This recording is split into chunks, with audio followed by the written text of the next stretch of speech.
இன்னைக்கு நம்ம கதையில் பார்க்க போகிறது ஒரு மான்ஸ்டர்.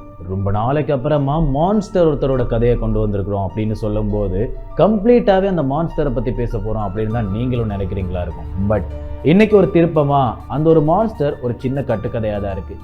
ஆனால் இந்த ஒரு சம்பவத்துக்கு பின்னாடி இந்த ஒரு மான்ஸ்டர் சம்மந்தப்பட்டிருக்கலாம் அப்படின்னு பல பேர் பல விதத்தில் சந்தேகப்படுறாங்க. ஏன்னா யூஎஸ் கவர்மெண்ட் அப்படின்னு சொல்லும்போது எல்லா உலகத்தில் இருக்கிற பல பிரச்சனைகளையும் அலசி ஆராய்ஞ்சு ஏதோ ஒரு தீர்வுக்கு கொண்டு வர ஒரு கவர்மெண்ட்டாக இருக்குது. ஆனால் ரஷ்யாவில் இப்படி ஒரு சம்பவம் நடந்ததுக்கு அப்புறமா அவங்கனாலேயே என்ன நடந்துச்சு, யார் இப்படிலாம் பண்ணியிருப்பா, எதுக்காக இந்த மாதிரியான ஒரு செயலை பண்ணியிருப்பாங்க அப்படின்னு பல விமர்சனங்கள் பல கேள்விகளுமே கூட தொடர்ந்து வந்திருக்கு. அப்படி இருக்கும்போது உக்குமார் அப்படின்னு சொல்லப்படுற ஒரு முக்கியமான மான்ஸ்டரோட கதையுமே இந்த ஒரு கதைக்கு பின்னாடி வருது. பட் இந்த ஒரு உக்குமார் அப்படின்னு சொல்லப்படுற மான்ஸ்டர் நிஜமாலுமே இருக்கா இல்லையா அப்படின்னு சொல்றதுக்கு எந்தவித சாட்சியங்களும் இல்லை. அப்படிங்கிறதுனால இதுவுமே கூட ஒரு கட்டுக்கதையாக தான் முடிஞ்சிருக்கு அப்படின்னே சொல்லலாம். ஆனால் இந்த ஒரு கட்டுக்கதையை உண்மை சம்பவமாக கொண்டு வரதுக்கு காரணமாக இருக்கிற அந்த ஒரு உண்மை சம்பவம் என்ன அப்படிங்கிறத தான் நம்ம பேச போகிறோம். அதுக்கு பின்னாடி யார் இருக்கா, என்ன நடந்திருக்கும் அப்படிங்கிறது எல்லாமே இன்னும் வரைக்குமே கேள்விக்குறி தான், ஒரு மிஸ்ட்ரியாக தான் முடிஞ்சிருக்கு. பட் அந்த ஒரு நாட்டோட கவர்மெண்ட் இந்த ஒரு கேஸை அப்படியே க்ளோஸ் பண்ணி இருந்திருக்கிறாங்க. ஒரு நேச்சுரல் டெத்து தான், ஒரு சஸ்பீஷியஸான நேச்சுரல் டெத் அப்படிங்கிற மாதிரி சொல்லியிருக்காங்க. எந்த ஒரு ஆதாரங்களுமே இல்லாத ஒரு நேச்சுரல் டெத்து தான் இந்த ஒரு டெத் அப்படிங்கிற மாதிரி தான் இந்த ஒரு நாட்டோட கவர்மெண்ட்டே இந்த ஒரு கேஸை மூடி வச்சிருந்துருக்கிறாங்க. ஸோ பல திருப்பங்கள், பல கேள்விகள், பின்னாடி ஒரு மான்ஸ்டர் வேற இப்படின்னு பல சந்தேகங்களோட தொடர்ந்து போன ஒரு சம்பவத்தை தான் நம்ம இன்னைக்கு பார்க்க போகிறோம். ஸோ நிறைய விஷயங்கள் கவனிக்க வேண்டியதாக இருக்கும், கூர்ந்து கவனிங்க.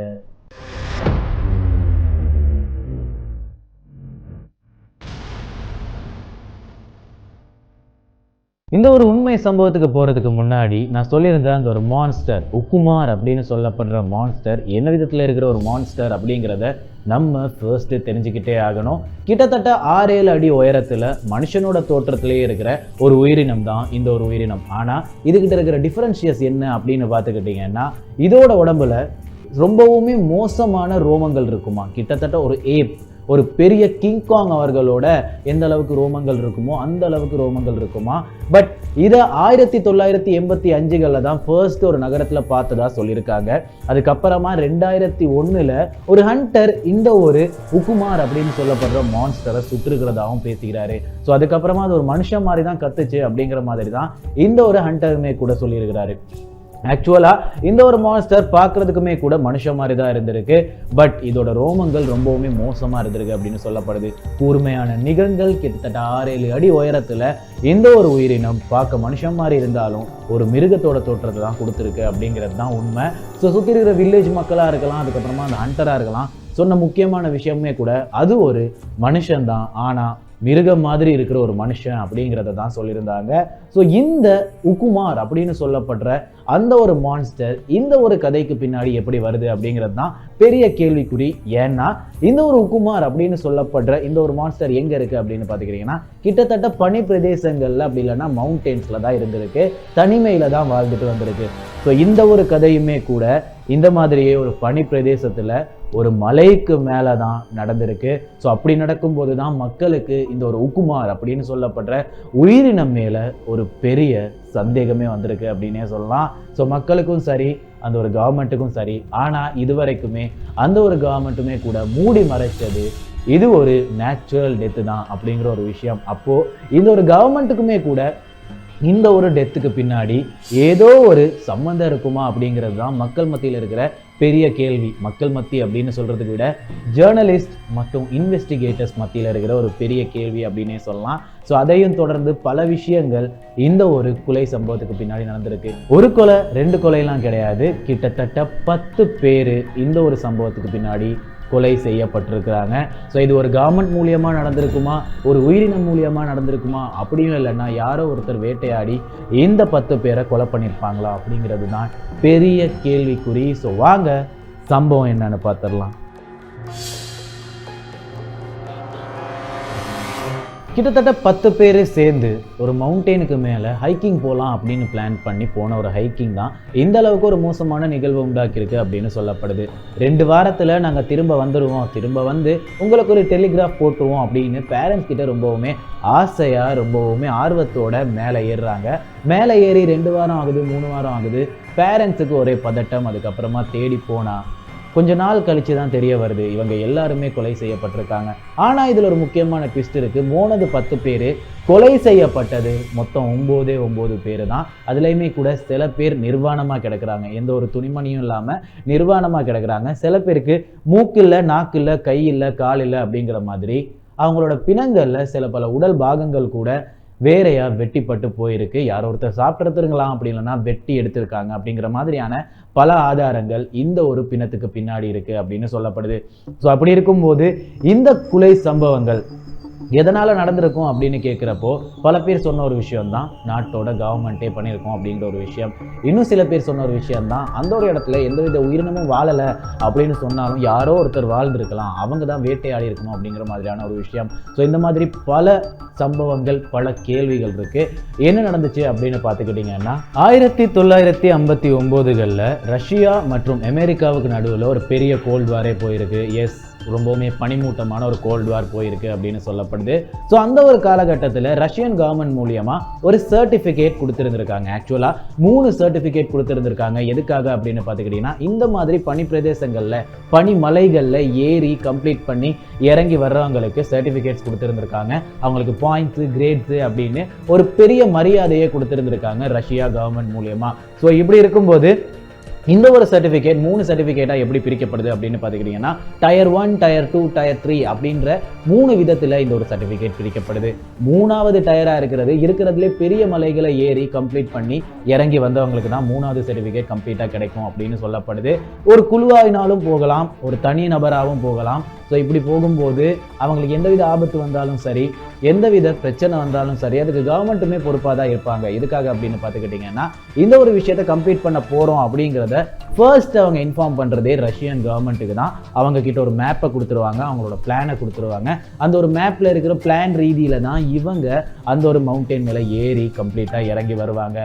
ஸோ அதில் ஏதாச்சும் பிரச்சனை ஆச்சுன்னா கவர்மெண்ட்டுமே கூட தான் பொறுப்பு இல்லையா? ஏன் அப்படின்னு பார்த்துக்கிட்டிங்கன்னா அவங்களுக்கு ஆல்ரெடி தெரியும் இதுதான் நடக்க போகுது அப்படிங்கிற ஒரு விஷயம். ஸோ இப்படி தான் இந்த ஒரு கதைக்கான ஆரம்ப புள்ளி ஆரம்பிக்குது அப்படின்னே சொல்லலாம். ஸோ தொடர்ந்து இந்த மாதிரி டூர்னமெண்ட்ஸ்லாம் போய்கிட்டு இருக்கும்போது ஒரு நாள் வியட்லாவ் அப்படின்னு சொல்லப்படுற ஒரு சிட்டியிலேருந்து ஒரு 10 பேர் வந்து இந்த ஒரு கேங்குக்காக ஏற போகிறாங்க. எஸ், இந்த ஒரு கிளைம்பிங்கை ஸ்டார்ட் பண்ண போகிறாங்க.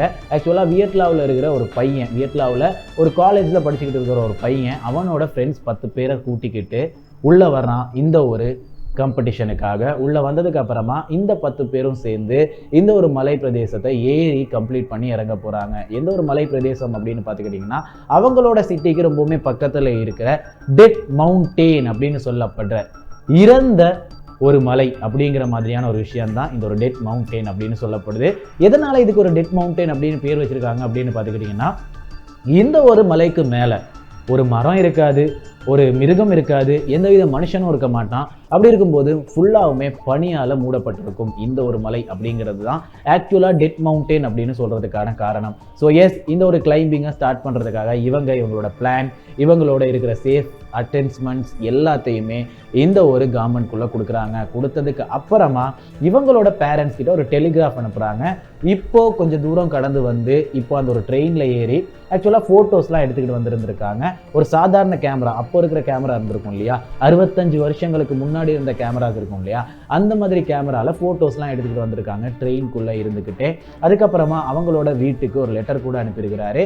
அதுக்கப்புறமா அவர்கிட்ட ஒரு டைரி இருந்திருக்கு. இந்த ஒரு வியட்லாவில் ஆரம்பத்திலே இந்த ஒரு கேங்கை கூட்டினவர் இருக்காரு இல்லையா, அவர்கிட்ட ஒரு டைரி இருந்திருக்கு. அவரோட டைரியில் எழுதுனது என்ன அப்படின்னு பார்த்துக்கிட்டிங்கன்னா, இதுவரைக்கும் நாங்கள் நிறைய கிளைம்பிங், நிறைய அட்வென்ச்சர்ஸ் பண்ணிட்டோம், அதில் எதுலையுமே எனக்கு ஒரு திருப்தியே கிடைச்சதில்லை. பட் இந்த ஒரு சம்பவம் எப்படியுமே அதிகமான ஒரு சம்பவமாக இருக்கணும், என்னை திருப்தி பண்ணும் அப்படிங்கிற ஒரு நம்பிக்கையோட நான் உள்ளே போகிறேன் அப்படிங்கிறது தான் அவரோட டைரியில இருந்த கடைசி ஸ்டேட்மெண்ட். அதுக்கப்புறமா அவங்க ட்ரெயின்ல இருந்து இறங்குறாங்க, அங்கே ஒரு வில்லேஜ்குள்ளே வர்றாங்க. வில்லேஜ்ல இருந்து கொஞ்சம் தூரம் போனால் மவுண்டெயினோட ஆரம்ப கட்டம் இருக்குது. ஸோ அந்த ஆரம்ப கட்டத்தில் இருந்து ஒரு டெலிகிராஃப் அனுப்புகிறாங்க இவங்களோட ஃபேமிலிக்கு. ஸோ இந்த ஒரு மவுண்டெயின்ல இருந்து ஏறி இறங்கி கிளைம்பிங்லாம் கம்ப்ளீட் பண்ணுறதுக்கு கிட்டத்தட்ட 2 வாரம் ஆகிடும். அங்கே எந்தவித ஃபோனும் யூஸ் பண்ண முடியாது, டெலிகிராஃப் அனுப்புறதுக்கும் வாய்ப்பே கிடையாது. அப்படிங்கிறதுனால 2 வாரத்தில் நாங்கள் திரும்ப உங்களுக்கு ஒரு டெலிகிராஃப் போடுறோம். அப்படி 2 வாரத்தில் நாங்கள் போடலைன்னா ஒரு 3 வாரத்தில் வந்துடுவோம். ஏன்னா இப்படி மலைகள் ஏறி இறங்கும் போது ஏதாச்சும் ஒரு பிரச்சனைனால லேட் ஆகிறதுக்கு வாய்ப்புகள் அதிகம் அப்படிங்கிற மாதிரியான ஒரு விஷயத்த இந்த ஒரு பையன் இன்ஃபார்ம் பண்ணியிருக்கான். ஸோ எஸ், அதுக்கப்புறமா இவங்க டெலிகிராஃப் அனுப்பிட்டு ஏற ஆரம்பிக்கிறாங்க. ஏறி பல நாட்கள் இவங்களோட அந்த ஒரு கிளைம்பிங் அப்படின்னு சொல்லப்படுற அட்வென்ச்சர் சக்ஸஸ்ஃபுல்லாக தான் போய்கிட்டு இருந்திருக்கு. பட் 2 வாரம் ஆச்சு, அம்மாவுக்கோ அப்பாவுக்கோ பேரண்ட்ஸ் யாருக்குமே ஒரு டெலிகிராஃப் வரலை. அப்போவே லைட்டாக பதட்டத்தில் தான் இருக்காங்க. அவங்களோட பேரண்ட்ஸ், அவங்களோட பெற்றோர்கள் எல்லாருமே கொஞ்சம் பதட்டத்தில் தான் இருக்காங்க. பட் இந்த ஒரு டெலிகிராஃப் ஒரு 3 வாரம் வராததுக்கு அப்புறமா பேரண்ட்ஸ் ரொம்பவுமே பதறி போயிடுறாங்க. ஆக்சுவலாக காலேஜில் ஒரு 10 பேர் சேர்ந்து தான் உள்ளே போனாங்க அப்படின்னு சொல்லப்படுது இல்லையா. அதனால் இவங்க வர்றாங்க காலேஜுக்கு வரும்போது ஆக்சுவலாக காலேஜில் இருந்து அங்கே இருக்கிற அவங்களோட மேனேஜ்மெண்ட் கிட்டலாம் பேசி ஆக்சுவலாக இப்படி தான் எங்களோட குழந்தைங்க போனாங்க, நீங்களும் ஒரு பொறுப்பு தான், உங்களோட காலேஜ் மூலியமாக தான் அனுப்பி வச்சுருக்கீங்க, ஸோ நீங்களுமே கூட ரெஸ்பான்சிபிளாக இருந்திருக்கணும் அப்படிங்கிற மாதிரியான ஒரு விஷயத்த பேரண்ட்ஸ் இவங்க மேலே ஒரு அக்யூஸ்டாக எடுத்து வைக்கிறாங்க. ஸோ அதுக்கப்புறமா காலேஜும் சேர்ந்து, காலேஜில் இருக்கிற சில பேரும் சேர்ந்து, சில பல ஸ்டூடெண்ட்ஸும் சேர்ந்து, பேரண்ட்ஸும் சேர்ந்து இந்த ஒரு மவுண்டெயினுக்கு போகிறாங்க அவங்களோட குழந்தைகளை தேடி. ஸோ அந்த ஒரு மவுண்டெயினுக்கு போனதுக்கப்புறமா ஒரு சர்ச் பார்ட்டி நடக்குது. அதாவது எல்லாரும் தேட ஆரம்பிக்கிறாங்க. ஒன்றா சேர்ந்து ஏதாச்சும் ஒன்று பண்ணாலே அதுக்கு பேர் பார்ட்டி தான். ஸோ சர்ச் பார்ட்டி ஒன்று நடக்குது. எல்லாரும் இந்த ஒரு மவுண்டெயினை சுற்றி இவங்களோட குழந்தைங்க இருக்காங்களா அப்படிங்கிறத தேட ஆரம்பிக்கிறாங்க. டெத் மவுண்டெயின் சுற்றி ஒரு மரம் இல்லை, ஒரு மனுஷன் இல்லை, ஒரு மிருகம் இல்லை. அதனால எந்தவித தடங்களையுமே இவங்களால தேடிக்கவே முடியலை, எந்தவித தடயங்களையுமே இவங்களால தேடிக்கவே முடியலை அப்படிங்கிறது தான் உண்மை. ஸோ இப்படியே தொடர்ந்து போகுது. இவங்க தேடியுமே கிடைக்காத ஒரு காரணத்தினால இந்த ஒரு தேடலுக்குள்ள ரஷ்யன் கவர்மெண்ட்டுமே இன்வால்வ் ஆகுறாங்க.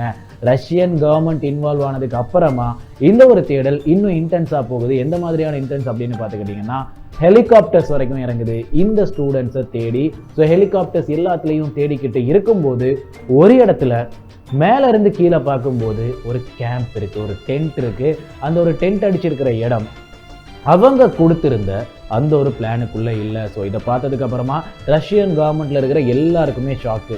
ஏன்னா எதுக்காக இவங்க பிளான்ல இருந்து வெளியே வந்தாங்க, ஒருவேளை வேற ஏதாச்சும் பயமுறுத்தி கூட்டி வந்துருச்சா அப்படின்னு பல கேள்விகள் ரஷ்யன் கவர்மெண்ட் பின்னாடியே இருக்கு. ஸோ எல்லாரும் ஷாக்கில் இப்போ கீழே அந்த ஒரு டென்ட்டை அனலைஸ் பண்ண பார்க்குறாங்க. அதுக்குள்ளே யாராச்சும் இருக்காங்களா அப்படிங்கிறத தேட பார்க்குறாங்க. பட் யாருமே இல்லை. ஸோ எஸ், தொடர்ந்து போகும்போது இந்த ஒரு டென்ட்டில் என்னெல்லாம் நடந்திருக்கும் அப்படிங்கிறதையும் தேடி பார்க்குறாங்க. அந்த ஒரு டென்ட் கிழிக்கப்பட்டிருக்கு, ஒரு கத்தினால் வெட்டப்பட்டிருக்கு. எந்த அளவுக்கு வெட்டப்பட்டிருக்கு அப்படின்னு பார்த்துக்கிட்டிங்கன்னா யாருமே வெளியே இருந்து கிழிக்கவோ வெட்டவோ ட்ரை பண்ணல. உள்ளே இருந்து ஒரு நபர் கிழிச்சிட்டு வெளியே வந்திருக்கிறாரு அந்த ஒரு டென்ட்டை. பதட்டத்தோட உள்ளே இருந்து கிழிச்சிட்டு வெளியே வந்த அந்த ஒரு நபர் ஆக்சுவலாக ஓடிலாம் போகலை. ப்ரோ எப்படி சொல்கிறீங்க? சரின்னா பதட்டத்தோட வெளியே வந்தவரை ஏதோ ஒரு பயத்தில் வந்திருக்காரு, ஓடி தானே போயிருந்துருக்கணும் அப்படிங்கிறது தான் உங்களோட கேள்வியாக இருக்கும். எஸ், எனக்கும் அதே கேள்வி தான் இருந்துச்சு. ஆனால் ஓடி போகலை, நடந்து தான் போயிருக்காரு. அதுக்கான தடயங்களாக இருந்தது என்ன அப்படின்னு பார்த்துக்கிட்டிங்கன்னா அந்த ஒரு பனி பிரதேசத்தில் வெறும் காலோட, ஆக்சுவலாக ஷூஸ் கூட கிடையாது, அந்த ஒரு பனி பிரதேசத்தில் ஷூ இல்லாமல் நடக்கவே முடியாது.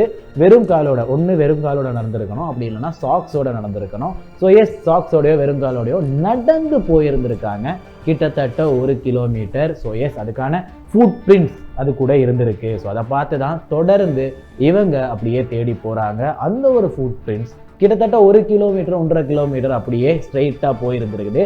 பட் நடந்து தான் போயிருக்காங்க, யாருமே ஓடி போகலை. கிட்டத்தட்ட 10 பேர் நடந்து தான் போயிருக்காங்க. கிட்டத்தட்ட 1 கிலோமீட்டர் சங்கிட்டு இந்த ஒரு ஃபுட் பிரிண்ட்ஸ் பனினால் மூடப்பட்டிருக்கு. ஸோ அதுக்கப்புறமா போலீஸுக்காக இருக்கட்டும், ரஷ்யன் கவர்மெண்ட்டுக்காக இருக்கட்டும், பேரண்ட்ஸுக்காக இருக்கட்டும், ஸ்டூடெண்ட்ஸுக்காக இருக்கட்டும், இதுக்கப்புறமா என்ன பண்ண போகிறோம் அப்படிங்கிற ஒரு தடயமே கிடையாது. கொஞ்சம் பயத்துலையும் இருக்காங்க, ஒரு பெரிய ஷாக்லையுமே இருக்காங்க. யாருனாலையுமே இப்போ யோசிக்கவே முடியல இதுக்கப்புறம் நாங்கள் என்ன பண்ண போகிறோம், எப்படி கண்டுபிடிக்க போகிறோம் அப்படிங்கிற ஒரு விஷயம். ஸோ தொடர்ந்து இந்த ஒரு ஃபுட் பிரிண்ட்ஸ் இருந்த அந்த ஒரு ரூட்டுக்கு இவங்க எல்லாரும் உள்ள நடந்து போய்கிட்டே இருக்காங்க. இதுல ஒரு சின்ன திருப்பம். ஆக்சுவலா 10 பேர் நடந்து போயிருப்பாங்க அப்படிங்கிற ஒரு கண்ணோட்டத்துல தான் போலீஸா இருக்கட்டும், ஸ்டூடெண்ட்ஸா இருக்கட்டும், பேரண்ட்ஸா இருக்கட்டும் எல்லாருமே தேடி பார்க்குறாங்க. பட் இதுல திருப்பம் என்ன அப்படின்னு பார்த்துக்கிட்டீங்கன்னா, அந்த ஒரு கால் தடங்கள் 10 பேரோடது கிடையாது. மொத்தம் 9 பேரோட கால் தடங்கள் தான் இருந்திருக்கு. ப்ரோ என்ன சொல்றீங்க, மொத்தம் 10 பேர் தானே போனாங்க, அப்போ எப்படி 9 பேரோட கால் தடங்கள் இருக்கும், ஆரம்பத்திலே ஒருத்தவங்களை கொண்டுட்டாங்களா அப்படிங்கிறது தான் உங்களோட கேள்வியா இருக்கும். அதுதான் கிடையாது. ஒரு நபர் மேலே ஏறுறதுக்கு பயத்திலையும் லேசினஸ், அதாவது சோம்பேறித்தனத்தினாலையும் ஏறவே இல்லை. ஆக்சுவலாக இவங்க எல்லாரும் போயிட்டு கம்ப்ளீட் பண்ணிட்டு வந்துட்டாங்கன்னா இவருக்கு பாயிண்ட்ஸ் கிடைச்சிரும் அப்படிங்கிறது அவருக்கு தெரியும். அதனால சோம்பேறித்தனமாக கீழேயே வெயிட் பண்ணிக்கிட்டு இருந்திருக்கிறாரு. ஆக்சுவலாக சோம்பேறித்தனமாக தான் இருந்திருக்காரு. ஆனால் இவர் கொஞ்சம் தூரம் ஏறும்போதே அவரோட முட்டி வலி இருக்குது, அவரால் முடியாது, அவருக்கு வந்து இந்த மாதிரி நோய்கள் இருக்குது அப்படின்னு பொய் சொல்லி தான் கீழே இருந்திருக்கிறாரு. அதனால தான் இவர் உயிர் தப்பியும் இருக்காரு. ஸோ இப்படி அந்த ஒரு கால் தடங்களை நோக்கி போன பயணத்தில் கிட்டத்தட்ட 2 நாள் தேடி தேடி அலைஞ்சிருந்திருக்காங்க. சோறு தண்ணி இல்லாமல் ரொம்பவுமே கஷ்டத்தோட பேரண்ட்ஸ், ஸ்டூடெண்ட்ஸ், கவர்மெண்ட் அப்படின்னு எல்லாருமே தேடி தேடி அலைஞ்சிருந்திருக்காங்க. அதே மாதிரி 2 நாள் கடந்து ஒரு மரங்கள் சூழ்ந்த ஒரு பிரதேசத்தில், அதாவது ஃபுல்லாகவே மரங்கள் தான், அந்த ஒரு இடத்துல பனிமூட்டமாக இருக்குது, மரங்களுமே கூட ரொம்பவுமே இறந்து போன ஒரு நிலைமையில தான் இருக்குது. அந்த ஒரு பிரதேசத்தில் 2 பாடிஸ் கிடைக்குது. நிர்வாணமாக எந்தவித துணிமணியும் இல்லாமல் கிடைக்குது அப்படின்னு சொல்லப்படுது. ஆக்சுவலாக ஒரு பொண்ணோட பாடி, அப்புறமா ஒரு பையனோட பாடி தான் இந்த ஒரு இடத்துல கிடைச்சிருக்கு. இன்னும் தடயங்களை தேடி பார்க்கும்போது தான் தெரியுது, இந்த 2 பேருமே மரத்து மேலே ஏற ட்ரை பண்ணியிருக்காங்க. அங்கே இருக்கிற மரத்து மேலே ஏற ட்ரை பண்ணியிருக்காங்க. எதுக்காக அப்படின்னு பார்த்துக்கிட்டிங்கன்னா, ஆக்சுவலாக இந்த மாதிரி கிளைம்பிங்லாம் போனாங்கன்னா எதுக்காக மரத்தில் ஏற ட்ரை பண்ணுவாங்க அப்படின்னு பார்த்துக்கிட்டிங்கன்னா, ஒன்று மரத்து மேலே ஏறி ஹெல்ப் ஹெல்ப் அப்படின்னு ஒரு உதவிக்காக ஏங்கி அந்த ஒரு மரத்து மேலே ஏறுவாங்க. அப்படி இல்லைன்னா ஏதோ ஒரு மிருகம், அப்படி இல்லைன்னா ஒரு உயிரினம் இவங்களை தாக்க வந்தால் தப்பிக்கிறதுக்காக இந்த ஒரு மரத்து மேலே ஏறுவாங்க. பட் டெட் மவுண்டெயின், அந்த ஒரு இடத்துல மனிதர்கள் இல்லை, மிருகங்கள் இல்லை, மரங்களுமே கூட இல்லை அப்படின்னு தான் நினச்சிக்கிட்டு இருந்தாங்க.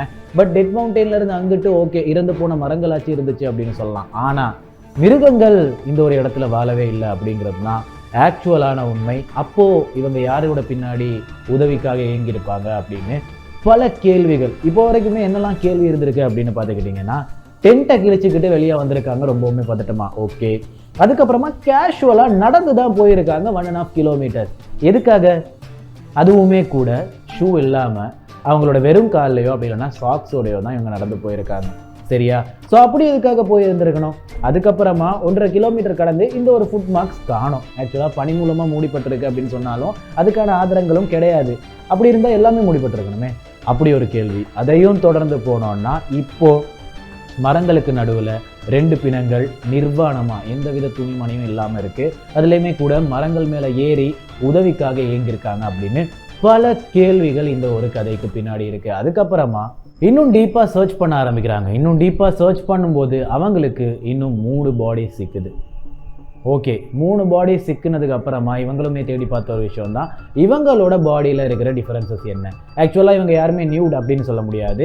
ஆக்சுவலாக நிர்வாணமாகவும் இருந்திருக்காங்க, பட் சாக்ஸ் ஆச்சு போட்டிருந்துருக்காங்க.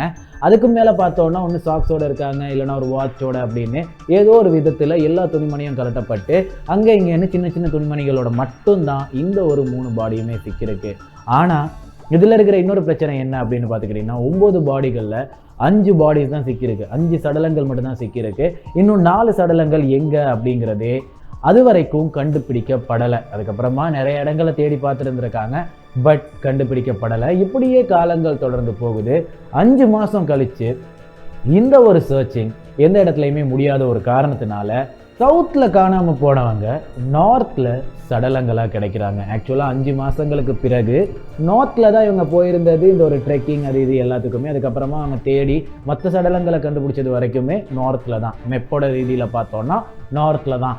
ஆனால் இந்த 5 சடலங்கள், இந்த 4 சடலங்கள் வந்து ஆக்சுவலாக கிடைச்சிருந்தது நார்த்தில். அது எப்படி?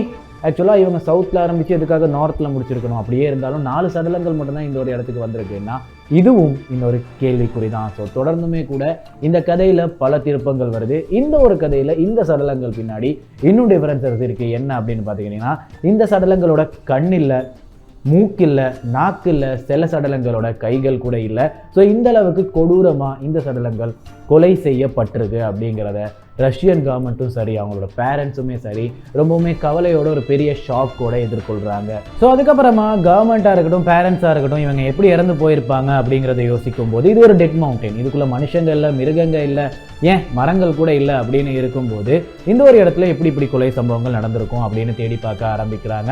அப்படி தேடி பார்க்கும்போது இவங்க ஒரு கன்க்ளூஷனுக்கு வந்து 2-3 விஷயங்கள் இருக்கு. ஒன்று, ஒரு பெரிய பனிக்காத்து அடிச்சு இவங்க மேலே புரண்டு பனி எல்லாமே அதுக்கப்புறமா இறந்து போயிருக்கலாம் அப்படிங்கிற ஒரு விஷயம். அப்படி இல்லைன்னா ஏதோ ஒரு விதத்தினால மனுஷனாலேயோ மிருகனாலேயோ தாக்கப்பட்டு இவங்க இறந்துருக்கலாம் அப்படிங்கிற ஒரு விஷயம். இது ரெண்டையுமே யாருனாலையுமே ஏற்றுக்க முடியல. ஏன்னா இது வரைக்குமே இந்த ஒரு இடத்துல மரங்கள் கூட இல்லைன்னா அப்படி பனி கலண்டு விழுறதுக்கான வாய்ப்புகள் ரொம்பவுமே கம்மி. அதுக்கப்புறமா மிருகங்கள் மனுஷங்க இல்லைன்னா எப்படி இந்த ஒரு கொலை சம்பவம் நடந்திருக்கும் அப்படிங்கிற ஒரு விஷயம் சுற்றி எல்லா இடத்துலையுமே தேடுறாங்க. பட் மிருகங்களோ மனுஷங்களோ இருந்ததுக்கான எந்தவித ஆதாரமும் கிடைக்கல. அதுக்கப்புறமா சுற்றி இருக்கிற வில்லேஜில் இருக்கிறவங்க கேட்ட ஒரு விஷயம் தான் இந்த ஒரு இடத்துல ஏதாச்சும் மிருகங்கள் இருக்கா அப்படிங்கிற ஒரு விஷயம். பட் அவங்க பல கட்டுக்கதைகள் சொல்லியிருந்தாலும் அதுவுமே கூட ஏற்றுக்கக்கூடிய மாதிரி இருக்கலை. ஆனால் இங்கே ஒரு ட்விஸ்ட்டு, ஆக்சுவலாக இவங்க போனதுக்கு அப்புறமா ஒரு கேமரா யூஸ் பண்ணாங்க அப்படின்னு சொல்லியிருந்தாங்க இல்லையா, அந்த ஒரு கேமரா டென்ட்டுக்குள்ளே இருந்து கடைசியாக ஒரு ஃபோட்டோ எடுத்திருந்திருக்கு. அந்த ஒரு ஃபோட்டோவை பாருங்களேன், ஒரு ஒளியை இந்த ஒரு கேமரா ஃபோட்டோ எடுத்திருந்திருக்கு. ஆக்சுவலாக இந்த ஒரு கேமராவில் எடுத்த கடைசி ஃபோட்டோவாக இருந்திருக்கிறது ஒரு லைட்டு மட்டும்தான். இந்த ஒரு லைட் சுற்றி எல்லா இடத்துலையுமே தேடி பார்க்கும்போது பல பேர்கிட்ட கேள்விகள் கேட்கும்போது நிறைய பேர் சொன்ன ஒரு லைட்டாக இருந்திருக்கு. வில்லேஜில் இருக்கவங்க கிட்ட கேட்கும்போது அவங்க சொன்ன ஒரு விஷயம்தான், அந்த ஒரு இரவு நாங்கள் வானத்தில் பல ஒளிகளை பார்த்தோம், சின்ன பெரிய ஒளிகளை பார்த்தோம், அது டிஃபரெண்ட்டாக இருந்துச்சு அப்படிங்கிற ஒரு விஷயத்த கூட இருந்த வில்லேஜில் இருந்த மக்கள் சொல்லியிருந்தாங்க. இதே மாதிரி 50 கிலோமீட்டருக்கு அங்கிட்டு இன்னொரு மலை பிரதேசத்தில் ட்ரெக்கிங் பண்ணிக்கிட்டு இருந்த இன்னொரு நபர் சொல்லியிருந்த ஒரு விஷயம்தான், ஆக்சுவலாக நாங்கள் இதே மாதிரி ஒரு பெரிய ஒளியை பார்த்தோம் வானத்துக்கு மேலே அப்படிங்கிற ஒரு விஷயம். ஆக்சுவலாக இந்த ஒரு கேமராவில் அடிப்பட்டது அந்த ஒரு ஒளி தானா அப்படின்னு பல பேருக்கு பல கேள்விகள் இருந்திருக்கு. அப்படியே இருந்தாலும் இது ஒரு UFOவா இருக்குமா அப்படிங்கிறது தான் எல்லாருக்குமே இருந்த ஒரு பெரிய கேள்வியாக இருந்துருச்சு. அன்நவுன் ஃப்ளையிங் ஆப்ஜெக்ட் அப்படிங்கிறது தான் UFO அப்படிங்கிறதுக்கான அர்த்தம். அதாவது இது வரைக்கும் யாரும் காணாத பறக்கக்கூடிய ஏதோ ஒரு விடயம் அப்படிங்கிறது தான் அன்அவுண்ட் ஃப்ளைங் ஆப்ஜெக்ட் அப்படின்னு சொல்லுவாங்க. ஸோ UFO அப்படின்னு வந்துட்டாலே ஏலியன் உள்ள வந்துடும். ஸோ ஏலியன் மீதுமே கூட ஒரு பெரிய சந்தேகம் இந்த ஒரு கதைக்கு பின்னாடி வந்திருக்கு. ஸோ கொஞ்சம் காலங்கள் கடந்து பல ரிசர்ச்சுக்கு அப்புறமா US கவர்மெண்ட் மற்றும் ரஷ்யன் கவர்மெண்ட் வந்து அவங்களோட பேரண்ட்ஸ் கிட்டே இந்த பாடியெலாம் கொடுத்துட்டு ஒரு அன்நேச்சுரல் டெத் அப்படிங்கிற மாதிரி இந்த ஒரு கேஸை மூடி இருந்திருக்காங்க. பட் இப்படி கேஸை மூடினதே ஒரு பெரிய கேள்விக்குறியாக தான் இருந்திருக்கு. இந்த கேஸ் இப்போ ஜேர்னலிஸ்ட் அண்ட் இன்வெஸ்டிகேட்டர்ஸ் மூலியமா ரொம்பவுமே பரபரப்பாக தேடப்படுது அப்படின்னு சொல்லப்படுது. ஸோ அதுக்கப்புறமா இவங்களோட ஆட்டாப்சி ரிப்போர்ட்டையும் எடுத்து பார்க்கும்போது 5 பேர், கிட்டத்தட்ட 5 பேர் முன்னாடியே கண்டுபிடிச்ச 5 பேர் இருக்காங்க இல்லையா, அவங்க ரொம்பவுமே குளிர்னால தான் பாதிக்கப்பட்டு இறந்து போயிருக்காங்க அப்படிங்கிறது தான் இந்த ஒரு அட்டாப்சி ரிப்போர்ட் மூலியமா தெரிய வந்திருக்கு. பட் மற்ற 4 பேருமே ஹெவியான அட்டாக்ஸ் மூலியமா, அதாவது ரொம்பவுமே பலமான ஒரு அடி மூலியமாக தான் அடி வாங்கி செத்துருக்காங்க அப்படிங்கிற மாதிரியான ஒரு விஷயம் தான் ஆக்சுவலாக இந்த ஒரு அட்டாப்சி ரிப்போர்ட்டில் சொல்லப்படுது. ஸோ இது எல்லாத்தையுமே ஏன் ரஷ்யன் கவர்மெண்ட் சொல்லலை அப்படின்னு நியூஸ் மூலியமாகவும் சரி, ஜேர்னலிஸ்ட்டுமே சரி கேள்விகளை எழுப்ப ஆரம்பிக்கிறாங்க. பட் அதுக்குமே கூட ரஷ்யன் கவர்மெண்ட் கேர்லெஸ்ஸாக தான் பதில் சொல்லியிருந்திருக்காங்க. இவ்வளவு கேர்லெஸ்ஸாக ரஷ்யன் கவர்மெண்ட் பதில் சொல்கிறது தான் எல்லாருக்கும் இன்னும் பெரிய கேள்விக்குறியாக அமைஞ்சிருக்கு அப்படிங்கிறது தான் உண்மை. அவங்க சொன்ன ஒரு விஷயம்தான், அது நடந்தது ஒரு பெரிய பனி பிரதேசத்தில், அங்கே மரங்களோ மிருகங்களோ மனுஷங்களோ கிடையாது, அதனால் எந்தவித க்ளூவுமே கிடையாது அப்படிங்கிறது தான் ரஷ்யன் கவர்மெண்ட்டோட ஆக்சுவலான பதிலாகவே இருந்திருக்கு. இப்போ தான் தியரிஸ் ஆரம்பிக்குது. ஃபர்ஸ்ட் தியரியாக இருந்தது ஏலியன்ஸ். UFO அப்படின்னு வரும்போது ஏலியன்ஸ் பற்றி பேசிதான் ஆகணும். ஸோ ஏலியன்ஸ் கையில் இவங்க சிக்கியிருக்கலாம், ஏலியன்ஸ் தான் கொலை பண்ணியிருக்கலாம் அப்படின்னு பல பேர் பல தியரிஸ் எடுத்து வைக்கிறாங்க. நம்மளோட கதைகளில் தியரிஸில் முடிக்கிறது வழக்கம் தானே. ஸோ தியரிஸ் அப்படின்னு வரும்போது ஏலியன்ஸ் அப்படிங்கிறது ஃபர்ஸ்ட் தியரியாக இருக்குது. ரெண்டாவது தியரியாக இருக்குது, இவங்க ஏதாச்சும் ஒரு டைம் ட்ராவல் இடத்துல மாட்டிருந்துருக்கலாம், அதனால் பாதிக்கப்பட்டு டைம் ட்ராவல் தப்பாக போய் முடிஞ்சிருக்கலாம் அப்படிங்கிற மாதிரியான ஒரு விஷயம். ஏன்னா 5 மாதங்களுக்கு அப்புறம் தானே இவங்க வந்து திரும்ப சிக்கினாங்க, அதுலேயுமே கூட சில பேர் நிர்வாணமாக இருந்தாங்க அப்படிங்கிற மாதிரி பல விஷயங்கள் இருக்குது தானே, ஷூஸ் இல்லாமலாம் நடந்திருக்காங்க அப்படின்னு பல கேள்விகள் இருந்திருக்கு தானே, அதனால் டைம் ட்ராவலாக இருக்கலாம் அப்படிங்கிற மாதிரியான விஷயம். ஸோ மூணாவது தியரி நான் முன்னாடியே சொன்ன அந்த ஒரு உக்குமார் அப்படின்னு சொல்லப்படுற உயிரினம். ஏன்னா கால் தடங்களுமே கூட மனுஷங்களோட கால் தடங்கள் தான். அப்படி இருக்கும்போது உக்குமாருக்குமே கூட 6 அடி உயரம் இருந்தாலும் மனுஷன் மாதிரியான ஒரு தோற்றம் தான் கொண்டிருக்கு அப்படிங்கிறத தான் நம்ம சொல்லியிருந்தோம் இல்லையா. ஸோ இதுதான் அட்டாக் பண்ணியிருக்குமா அப்படிங்கிற மாதிரியான ஒரு கேள்விக்குறியுமே கூட மக்கள் மத்தியிலையும் சரி கவர்மெண்ட் மத்தியிலையும் சரி வருது. இறுதி தியரி தான் எல்லாருக்கும் இருக்கிற பெரிய பிரச்சனை. ஏன்னா ரஷ்யன் கவர்மெண்ட் இவ்வளோ கேர்லெஸ்ஸாக இருக்கும்போது எல்லாருக்குமே ஒரு பெரிய கேள்விக்குறியா இந்த ஒரு கேள்விக்குறி தான் வந்திருக்கு. என்னது அப்படின்னு பார்த்துக்கிட்டிங்கன்னா, UFO அன்னவுன் ஃப்ளையிங் ஆப்ஜெக்ட் அப்படின்னு வரும்போது ஏலியன்ஸ் மட்டும் தான் உள்ளே வரணும்னு கிடையாது. அந்த ஒரு ஏலியன்ஸ் உள்ளே வந்த ஆப்ஜெக்ட்ஸை வச்சு இவங்க ரிசர்ச் ஏதாச்சும் பண்ணிக்கிட்டு இருந்திருக்கலாம். அந்த ஒரு நேரத்தில் இந்த ஒரு அன்னவுன் ஃப்ளையிங் ஆப்ஜெக்ட் அந்த ஒரு இடத்த சுற்றிக்கிட்டு இருந்திருக்கலாம். அப்போது இந்த 10 பேரும் அந்த ஒரு ஆப்ஜெக்டை பார்த்துருந்துருக்கலாம். அதை பார்த்ததுனால இந்த ஒரு சீக்ரெட் வெளியே போயிடக்கூடாது அப்படிங்கிறதுனால ரஷ்யன் கவர்மெண்ட் மூலியமாகவே இந்த ஒரு விஷயம் நடந்திருக்கலாம். அதுக்கப்புறமா இதை மூடி மறைக்கிறதுக்காக பல பொய்கள் சொல்லியிருக்கலாம் அப்படிங்கிறது தான் ஆக்சுவலான 4வது தியரி. இது எல்லாமே பல பேர் பல விதத்தில் சொன்னாலும் இப்போ வரைக்குமே 65 வருஷங்கள் கடந்துமே இந்த ஒரு கேஸ் மிஸ்ட்ரி கேஸா மூடவும் பட்டிருக்கு. கவர்மெண்ட் மூலியமா நடக்கப்பட்ட ஒரு ரிசர்ச்ல சிக்கின ஒரு மூமெண்டா இருந்திருக்கலாம். அப்படியே இல்லைன்னா ஏலியன்ஸ் நாட்டுக்குள்ள வந்து அந்த ஒரு ஏலியன்ஸை பார்த்தனால மாட்டிக்கிட்ட ஒரு உயிரினமா இருந்திருக்கலாம். அப்படியும் இல்லைன்னா டைம் டிராவல் ஒரு தப்பான இடத்துல போயிட்டு முடிஞ்சிருக்கலாம். இதையும் தாண்டி பல பேர் மூலியமா நம்பப்படுற உக்குமார் அப்படின்னு சொல்லப்படுற 6-7 அடி உயரங்கள் இருக்கிற மனுஷனோட தோற்றத்தை கொண்ட ரொம்பவுமே ஆபத்தான ரோமங்கள் இருக்கிற ஒரு மான்ஸ்டரோட தாக்குதலா கூட இருக்கலாம். அப்படிங்கிற மாதிரி பல கேள்விகள் பல திருப்பங்கள் இந்த ஒரு கதைக்கு பின்னாடி. ஆனா 10 பேர் இந்த ஒரு இடத்துக்கு போயிருக்காங்க. அதுல 9 பேர் தாக்கப்பட்டிருந்திருக்காங்க. அந்த ஒரு நபர் என்ன பண்ணியிருப்பாரு? ஸோ இந்த மாதிரி பல கேள்விகள் இந்த ஒரு கதைக்கு பின்னாடி இருக்கு. அந்த ஒரு சம்பவமே கூட இந்த ஒரு மான்ஸ்டரா இருக்கலாம், ஏலியன்ஸா இருக்கலாம், டைம் டிராவலா இருக்கலாம், இதுக்கெல்லாம் பின்னாடி ஒரு கவர்மெண்டா இருக்கலாம். இந்த மாதிரி பல கேள்விக்குறிகள் பல திருப்பங்கள் நிறைந்த ஒரு சம்பவத்தை தான் நம்ம இந்த வாரம் பார்க்க போறோம். தொடர்ந்து பேசலாம்.